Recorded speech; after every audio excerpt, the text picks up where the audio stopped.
Welcome to English in a Minute, where we teach you all about idioms in American English. Let's say you have worked all day and you are really tired, like these people. I am exhausted. I have been working at this since 7 a.m. this morning. Me too. I think it's time we call it a day. I agree. Let's go home. Call it a day. When you call it a day in American English, it means you are ending work, play, or something you are doing that day. Often, it means you have finished your work and you are going home. You can use this phrase in any situation, and everybody in America will understand you. And that's English in a Minute. So, I'm calling it a day and going home. Welcome to English in a Minute. When people are bluffing, are they telling the truth? Let's listen. Call someone's bluff. Oh yeah, I have the winning hand right here. I don't believe you. I'm calling your bluff. Okay, you're right. I only have low cards. I was bluffing. You win. Calling someone's bluff comes from poker, a card game. A player who is bluffing pretends to have the winning cards when he really does not.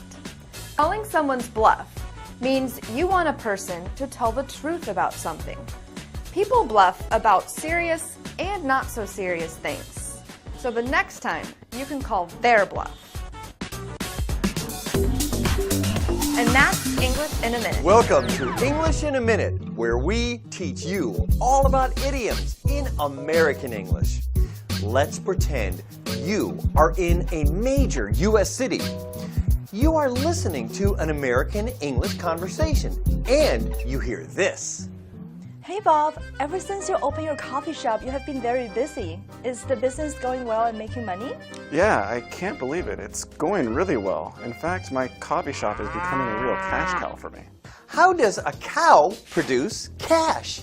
Everyone knows cows make milk, but in American English, a cash cow is a product or service that makes a lot of money for a business. This common phrase is used in casual and business conversations. And when you use it, everyone will understand what you are saying. Welcome to English and that's in a Minute. English in a A Minute. clam is a type of shellfish that lives in water. But what do you think this idiom means? Clam up. Hey, how was your weekend? It was great. I went on a nice bike ride and met friends for dinner. Oh, what beautiful weather. And how did your date go Friday with my friend Pat? Well, Uh-oh. Why are you clamming up? Come on, talk. I'm sure he's great. I just don't think we're right for each other. To clam up means to say nothing or stop talking. This idiom compares a clam closing its shell to a person shutting his or her mouth. We use this expression to describe a person who, for whatever reason, does not want to give a response. And that's Welcome to English in a Minute. If you have trouble with a friend or coworker, maybe you should do this. Clear the air. I'm afraid I must have done something to hurt Mary's feelings. She has been so unfriendly recently to me. I told her I wanted to clear the air, but she turned and walked away from me. At my office, there have been so many rumors, the boss called a meeting to clear the air. Clear the air. This idiom comes from the fact that when there is smoke or fog in the air, it is difficult to see. Sometimes, when people are angry or dislike someone, they hide the reasons for those feelings. Clearing the air means that they bring those issues out in the open to work through them. This can apply to both personal and work situations. And that's English in a Minute. Welcome to English in a Minute. America, the land of Hollywood, can sometimes be too concerned with things looking pretty.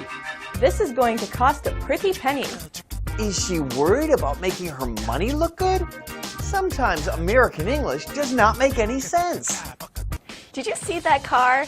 Oh my gosh, that car is awesome.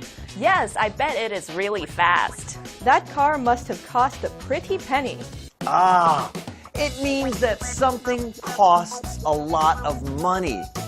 Some say the phrase came from a special coin a British king had made long ago.